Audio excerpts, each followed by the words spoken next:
Bonjour et bienvenue chez Saint-Cyr Automobile. Aujourd'hui, je vous explique comment fonctionne un régulateur de vitesse sur un Volkswagen T-Roc. Mais donc c'est le même principe sur à peu près tous les Volkswagen qui en sont équipés avec ce nouveau système qui vous permet d'avoir un radar qui prévient donc le fait de la collision avec la voiture qui vous précède. Donc vous avez un système ici donc avec un bouton set, un bouton reset, un bouton on-off et puis donc plus moins.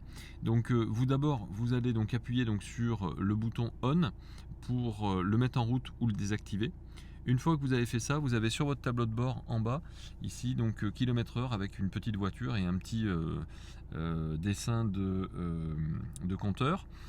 Ça veut dire que donc vous êtes en route. Et pour ensuite stabiliser la vitesse à laquelle vous vous trouvez en mode régulateur, vous appuyez donc sur 7.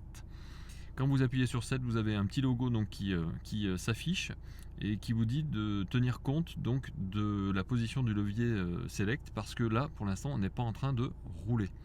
Maintenant, si vous roulez, vous n'avez pas ce problème-là. Vous avez donc le petit voyant ici qui va s'afficher en vert pour dire que vous êtes à la bonne vitesse.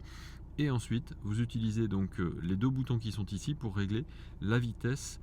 Si vous voulez aller de 10 en 10, c'est-à-dire que si vous êtes stabilisé à 90 et que vous voulez monter à 130, vous utilisez le petit bouton, vous appuyez 5 fois dessus et vous allez vous retrouver donc à 140 km/h si vous avez appuyé 5 fois. Ensuite, si vous voulez donc remettre à zéro, vous appuyez donc une fois sur Reset pour annuler la commande. Si ensuite vous voulez donc choisir avec le bouton qui est ici la distance de la voiture, de votre voiture par rapport à celle qui est devant vous, et bien à chaque fois que vous allez appuyer une fois sur cette commande, vous allez avoir effectivement la distance qui sera plus ou moins courte ou plus ou moins éloignée de la voiture qui vous précède. Ça, c'est pour éviter que votre voiture ne freine trop vite. C'est-à-dire que la distance qui est recommandée, c'est 2 secondes entre votre voiture et celle qui vous précède. Vous pouvez effectivement avoir une distance un petit peu plus courte ou un petit peu plus éloignée pour éviter que votre voiture ne freine trop rapidement en voyant une voiture devant vous. Et enfin, vous avez donc le bouton qui est ici. Ce bouton, c'est ce qui vous permet en fait de passer du régulateur de vitesse au limiteur de vitesse.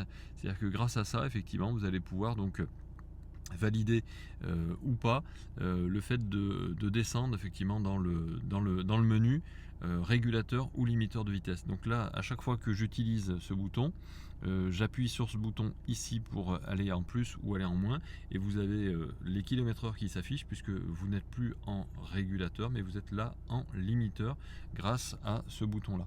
Et si vous voulez revenir donc en régulateur, vous allez pouvoir effectivement faire un reset et puis vous remettre donc en régulateur. Voilà, j'espère que ça vous aura été utile.